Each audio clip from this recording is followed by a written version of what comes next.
Well, as Guardians of the Galaxy back together again.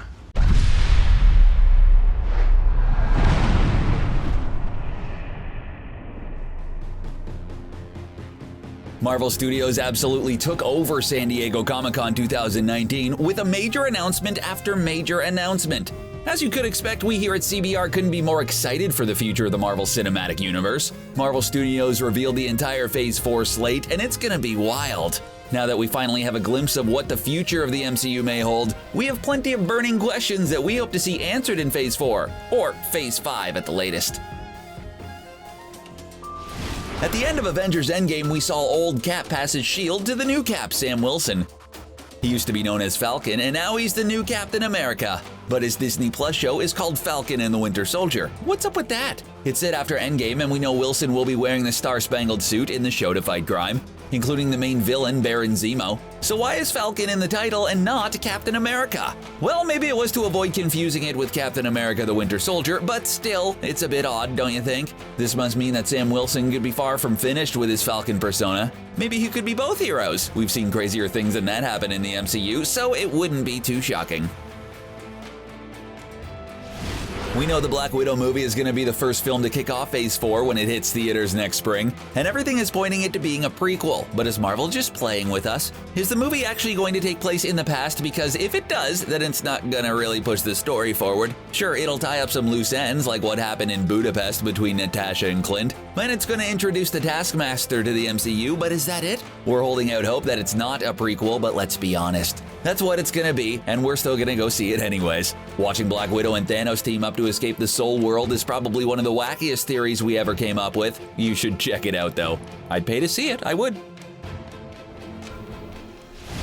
There are also tons of questions surrounding Hawkeye. In Endgame, we saw him training his daughter, Lila Barton, in archery. This seemed to indicate that a Young Avengers movie was going to be coming sometime soon, with Lila playing the role as Hawkeye. But it seems like we jumped the gun on that one just a little bit, and by a little bit, we mean being our typical selves and overanalyzing things. In Hawkeye's Disney Plus show, we know he's going to train Kate Bishop to be the next Hawkeye, just like in the comics. Clearly, it won't be his daughter, so what was the point of that scene in Endgame? Well, I guess he was showing her how to use a bow and arrow, and that's it. Our bad. Sorry, folks. We do wonder what this means for Clint's future, though. Is he going to retire now or continue to be Ronin? Ever since Valkyrie's first MCU appearance in Thor Ragnarok, she became a fan favorite. Well, ever since she fell off the ramp of her spaceship, drunk out of her mind, that is. In Endgame, we saw Thor make her the Queen of New Asgard, but we quickly learned at San Diego Comic-Con that she's not the Queen, but the King of New Asgard, on the lookout for her Queen. Yup, Tessa Thompson confirmed that Valkyrie is going to be the first LGBTQ hero in the MCU. But could another hero beat her to the punch? There's a rumor that one of the characters of the Eternals movie is going to be an LGBTQ character, who's played by an openly gay actor. It's all speculation at this point, but if it's true, the Eternals is going to be released before Love and Thunder, so Valkyrie might not be the first. Speaking of Love and Thunder, the major announcement of the film that was Natalie Portman is back. And she came back with a bang. Not only is she going to be in the film playing Jane Foster, who was absent in Thor Ragnarok, but she's going to become the mighty Thor, which raises a lot of questions. Is Jane Foster going to be Valkyrie's queen? If she's truly on the lookout for one, picking someone whose title is Thor is a good place to start. If not, maybe someone like Captain Marvel will do, but she's got other responsibilities. What does this mean for Thor Odinson, though? Sure, he still has Stormbreaker, but is he actually going to leave Asgard behind and join the Guardians of the Galaxy? Only time will tell. No matter what happens, with Taika Waititi at the helm, it'll be an amazing movie. Things are looking very interesting for Loki. It seems like his death in Infinity War is actually going to be permanent because it was announced that his Disney Plus show will follow what happened to the Loki from Endgame. You know, the one who stole the Tesseract and disappeared? And not the Loki from Infinity War, who, well, is dead. We mean, technically, it could follow the life of Loki from Infinity War too, because he's probably in hell with one L right now. Maybe he'll even see Hela, also with one L. Anyway, we expect to see a bunch of time travel shenanigans in this one, and we're curious to see what Loki is going to get himself into this time. We hope the show's going to let us know if Infinity War Loki is truly dead or not. He's called the God of Mischief for a reason, so you never really know what's going on with him. WandaVision's gonna be a very trippy show, mark our words. It's gonna involve a lot of mind-bending stuff. Get it? Because of the Mind Stone? Ha. You know, the one that Thanos ripped out of Vision's head in Infinity War? Yeah, that's where things start to make no sense at all. The show is set after the events of Endgame, where Vision is totally dead since he didn't come back after Professor Hulk's snap, yet he's going to be a huge part of the show. Something just doesn't add up here, but obviously Vision finds a way back to life. The thing is, there's more Infinity Stones in the main timeline. The show is going to serve as a prequel to Doctor Strange in the Multiverse of Madness, so expect it to be really wacky and involve the multiverse. We're just happy that Vision's coming back. Now that we kinda know what to expect with WandaVision, the prequel to Doctor Strange in the Multiverse of Madness, why don't we actually talk about the Doctor Strange sequel? For starters, it sounds like a comic book title, and it's supposed to be Marvel Studios' first scary movie, although we doubt it's gonna be anything like The Shining or other classic horror movies. Still, it's gonna be interesting to see what horror elements they add to the movie. People of all ages can go see MCU films, so they can't make things too crazy or else they'll lose some audience members. Won't someone please think of the children?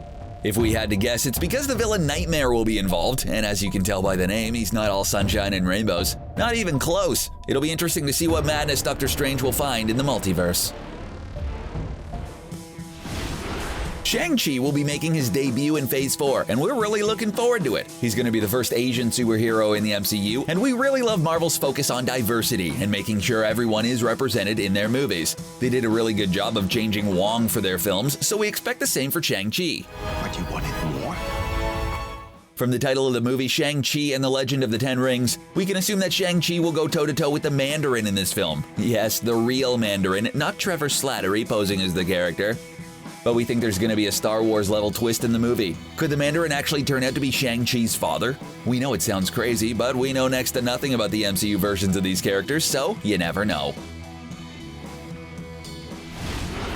Nova is a character who's been teased constantly by Kevin Feige. He keeps bringing up the fact that he'd love to include the character in the MCU, but looking at the Phase 4 lineup, we don't really see where he'll fit in. For those of you who aren't familiar with Nova, he is an interesting story. The last surviving member of the Nova Corps, Roman Day gave his powers to New York high schooler Richard Rider, who became Nova. We've been introduced to the Nova Corps in the Guardians of the Galaxy, and Roman Day in particular. So is it possible that he was the only survivor of Thanos' attack to get the Power Stone? If so, maybe we'll see Nova make a cameo in Phase 4 movie, or in Phase 5's Guardians of the Galaxy Volume 3, because it doesn't look like he's getting his own movie anytime soon.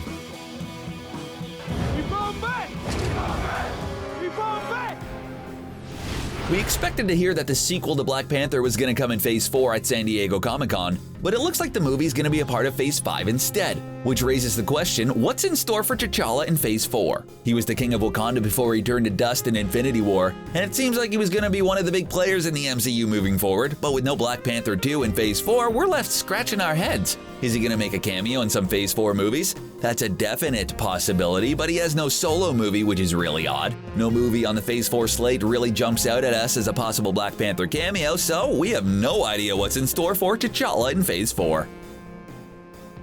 Wakanda forever!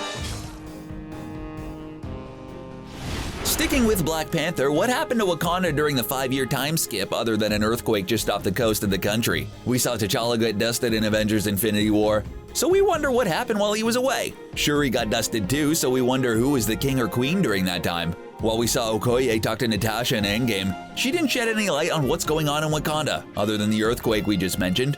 She didn't say whether she was in power or anything like that. We love to see how Wakanda is doing now that the country opened itself up to the rest of the world. Is the economy doing well? Is vibranium becoming the next big thing in the world? We want to know what's going on, but we might have to wait until Phase 5. I have nothing to prove to you. Another movie we expected a sequel of in Phase 4 was Captain Marvel, but just like Black Panther 2, it looks like Captain Marvel 2 will be released during Phase 5 of Marvel movies. Just like T'Challa, we don't really know what's going to happen with Captain Marvel in Phase 4, but at least one movie jumps out at us as a possible cameo, and that's Thor: Love and Thunder. Tessa Thompson and Brie Larson has talked about wanting to work together, and one way of doing that is having Captain Marvel make a surprise cameo in Love and Thunder. Possibly even becoming Valkyrie's queen. Yes, like we said earlier, we know Captain Marvel is busy protecting the universe and all that, but love is universal, and if she has the hots for Valkyrie, nothing's gonna stop it. And that's something we'd love to see on the big screen. What about the Skrulls? While they've shown that they're the good guys this entire time, we gotta admit that we don't really trust them all that much. Maybe it's the comic book nerd inside us, but we can't trust the Skrulls and their shape-shifting ways. We're gonna be talking about a spoiler if you haven't seen Spider-Man Far From Home yet, but if you did see it, then you know that Nick Fury and Maria Hill were actually Talos and Soren for the entire movie. So is there something more going on with these guys? Are they taking advantage of the real Nick Fury and plotting something crazy like the Secret Invasion storyline? Or are they still the good guys and they're helping Fury out with SWORD, an organization like S.H.I.E.L.D. but focusing on intergalactic threats and not just threats to Earth? We'll probably only learn more in Phase 5, if anything. I need a suit. Suit? Sticking with Spider-Man Far From Home, the movie really pushed Peter Parker's story forward. Now we're gonna get into spoiler territory yet again. Peter's back into the superhero business and is even in a relationship with MJ. But if you stayed for the mid-credits scene, which you definitely did, then you know that Spider-Man got outed by Mysterio, who let everyone know that he was responsible for the attacks in Europe, and that his real name is Peter Parker. Only one of those things is true. So where does he go from there in Phase 4 if he's not getting another movie? Heck, there's no third Spider-Man movie announced in Phase 5 either, so we have no clue what's going to happen to Spider-Man moving forward. What we do know is that he'll have a huge target on his back, and we want to see how his life has changed since then. With the Disney-Fox merger, characters like Deadpool can now make their way to the MCU, but that's much easier said than done. Things don't look good for the Merc with a Mouth in Phase 4, since his name wasn't even mentioned once. It's a real shame because saying Deadpool is a fan favorite is an understatement. Literally everyone loves Deadpool, and if you don't, then you're probably just saying that to stand out from the crowd. While he wasn't mentioned at all, that doesn't mean Deadpool won't show up at some point. Deadpool could easily make cameos and become the new Stan Lee in that regard. Now, of course, no one can replace the legendary Stan Lee and his iconic cameos, but Deadpool could show up, say a few lines to get everyone laughing, and then that's it. We'd love to see him team up with Spider-Man, just like in the comics. Did I leave the stove on? One of the most surprising movies announced for Phase 5 is Blade. If you remember the 1998 Blade movie with Wesley Snipes, and congratulations, you're officially cool. Mahershala Ali, who played Cottonmouth in Netflix's Luke Cage, will be taking on the role of Eric Brooks, aka Blade, showing that the MCU didn't forget about their Netflix shows, well, at least not the actors in them. For those of you who don't know much about Blade, he's a vampire hunter, which means, you guessed it, vampires are going to eventually be a part of the MCU. But how will they be implemented in the universe? We haven't seen any vampires at all in the first few phases, so expect to see some start showing up in the mid-credits and post-credit scenes of Phase 4 movies. The MCU's getting crazier by the movie. We can't wait. Other than starting the whole MCU with Iron Man and taking a chance on Robert Downey Jr., taking on a Fantastic Four movie is probably the riskiest thing Marvel Studios has done. But let's be honest, we know they're gonna absolutely kill it and make us all forget about those mediocre Fantastic Four movies of the past. While some people talk about the Fantastic Four movies like they were the worst things ever made, they weren't that bad. They just really didn't do the characters justice. Marvel Studios is the king of doing their characters justice, so we're not worried at all. We know we'll see Chris Evans as the Human Torch again, but if it does happen, we would already imagine Deadpool showing up, breaking the fourth wall, and telling Torchy that he looks awfully familiar. We know it's not gonna happen, but we can dream, okay? Let us dream. While a Fantastic Four movie was officially announced for Phase 5, an XMen movie wasn't, and we feel really bad for the mutants. The only mutants we have in the MCU are Scarlet Witch and her brother Quicksilver, who died in the movie he debuted in. Maybe Wanda's the key to all this. Wanda is a mutant, WandaVision is a prequel to Doctor Strange in the Multiverse of Madness, and we know Scarlet Witch and Doctor Strange will be teaming up in the movie. So is it all connected to the X-Men? Could the X-Men use the multiverse to make their way to the MCU? We assume they're going to appear sometime in Phase 4 or Phase 5, and we feel like Doctor Strange 2 is the perfect movie for them to make their debut, even if it's just in a mid-credits or post-credits scene. We just want to know they're a thing. Just say mutants, say X-Men, do it. And the biggest question on everyone's mind probably has to do with the Avengers. After the events of Endgame, the Avengers lost Iron Man, the original Captain America, and Black Widow, which was half of the original 6. While Iron Man and Black Widow are gone for good, Captain America passed his shield to Sam Wilson, but he didn't mention anything about the Avengers when doing so. To top it all off, no Avengers movies were announced for Phase 4 or 5. At this point, we don't even know if the Avengers are still a thing. So does that mean we'll get the young Avengers? Probably not. But we very well might get the new Avengers. Whatever the case may be, the future of the Avengers is murky at best, and we'll see what Nick Fury has in store for our heroes soon enough.